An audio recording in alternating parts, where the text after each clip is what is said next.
All right, guys, let's welcome the next story of the night, none other than Maxie. Woo!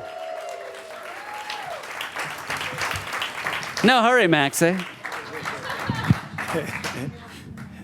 I want you to tell your story, Maxie. Okay, thank you.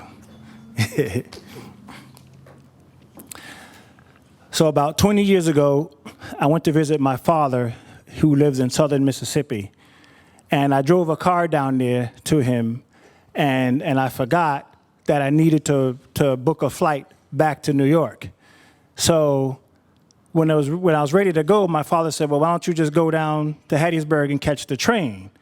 So I said, okay. So my father took me Hattiesburg, Mississippi. I caught the train back to New York. Now, the train from Hattiesburg, Mississippi to New York takes 29 hours. So I got on the train at about 8:30 Friday morning, and I would arrive sometime Saturday afternoon, I guess. But I get on the train, and when you get on the train, this Amtrak train, there's a guy who asks you where you're going, and then once you tell him where you're going, he gives you a seat number. And here's why. For one, depending on what stop you're getting off, he wants all those people in the same car. So everyone who's getting off at Philadelphia is in the same car, so that when the train leaves Philly, it's empty and they can clean out that car. But why he actually told me what seat to sit in, I had no idea. So I'm on the train, and the train is stopping at all these major cities: Tuscaloosa, Birmingham, Atlanta. And so, it's a long ride, so I brought some books along to read and so on. And so I'm reading this book, and that same conductor guy, he walks by and he sees the book I'm reading. He goes, "Damn, brother, that's a real deep book you're reading, man." He said, "I like that." And that was it. And so, I just kept reading. 8 o'clock that night, it was a Friday night, the train stops in Atlanta. And it was one of those long stops because it was a major city.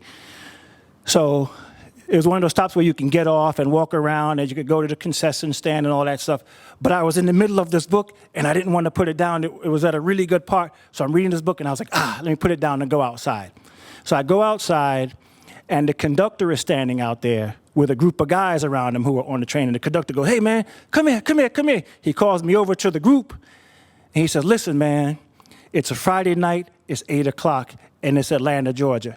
He said, "Loads of women get on the train at this stop."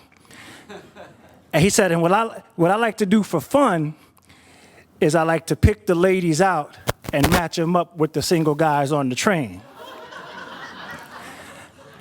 And he said, what we're going to do, we're going to have a little competition. He said, "Whichever one of you establishes the best relationship with a woman on this train, I'm gonna buy you breakfast in the morning."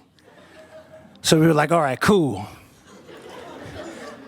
So the women are walking down the platform, and some guys are going, "Yo, man, that one. He's like, "Shh, I'm picking them for you." And he's picking the women, and so if the guy is in seat 70, he'll say, "That one is yours." And he'll go, "You're in seat 71. So this is what he's doing. He's going, and I'm standing there, I'm wondering which one he's gonna pick for me. And I'm waiting, and he matches up all the guys except for me. And I'm like, "Dude, what happened?" He goes, "Nah, man." He said, "You special." He said, "I gotta pick you a good one." I said, "But the platform is empty. Everybody's on the train." He goes, "We still got time." And we're standing there. It's like 5 minutes left. And I'm like, "Oh, man, forget it." He's like, "Nah, man, this is Atlanta." He said, "We got time." And so, like 2 minutes left to get on the train, here comes this woman down the stairs at the end of the platform. And we're both looking, and she comes down, and when she finally gets down, he's like, "That's the one for you." I was like, "Yeah, that one." He goes, "Go, man, go. Get on the train, get in your seat, sit down." And she comes, and I was in seat number 40. And she comes, and he goes, "Miss, you will have seat number 41. He gives her that. She comes and gets on the train. Now, when she gets to her seat, right away, she sees, there's a guy sitting next to me. I don't want to be bothered. So the first thing she does, she reaches in her bag, she puts on headphones, she pulls out a book and sits down. And I was like, oh, damn. And the thing is, for me, this wasn't really just the contest that this guy said. I don't need him to buy me breakfast. I really thought this woman was attractive. So I want to talk to her. And I was like, what am I going to do? And I look over at the book that she was reading. It was the same doggone book that I was reading. So what did I do? I said, excuse me a moment. And I reached over into the pouch and pulled out my book. And she was like, oh, we're reading the same book. And so we end up having this long conversation about that book. We had this conversation about other books. And believe it or not, I write lots of poetry. And I even shared some of my poetry with her. And for dinner, we went into the dining car.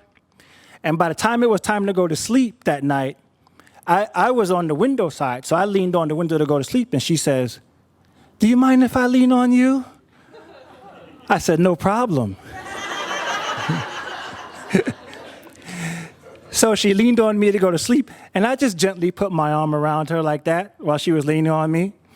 And in the middle of the night while I was sleeping, the conductor, in the middle of the night I'm sleeping, I felt a little tap on my hand like this.